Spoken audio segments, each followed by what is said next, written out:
আমাদের কি থেকে কি হয়ে গেল আমি বুঝতে পারতেছি না। তোমার কিডনি দুইটা কিভাবে ড্যামেজ হয়ে গেল এই যে রিপোর্টে আসছে।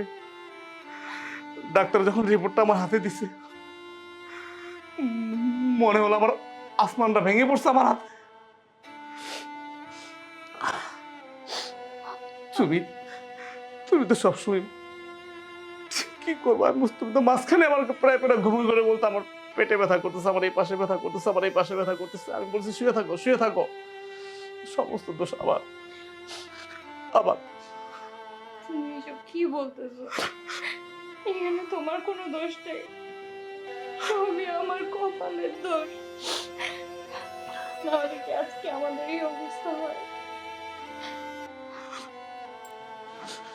আচ্ছা, আমি যতটুকু জানি তোমার ব্লাড গ্রুপ আমার শাশুড়ি মানে তোমার মা সেম ব্লাড গ্রুপ।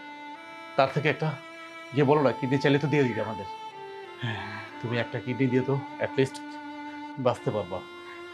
তুমি তো ঠিক বলছো, এইটা তো আমার মাথায় আসেনি, কিন্তু মারও তো বয়স হয়েছে, এটা করা কি ঠিক হবে?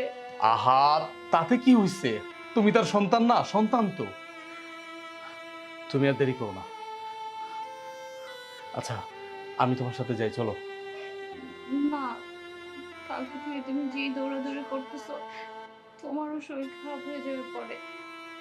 তুমি বাসায় রেস্ট নাও, আমি গিয়ে চলে আসবো। ঠিক আমি আছে। এখন সুস্থ আছি, তুমি টেনশন করো না। আচ্ছা ঠিক আছে, তাহলে তুমি আমাকে বলো। যাও, ঠিক আছে, কান্না আসি। করো না। সাবধানে যেও।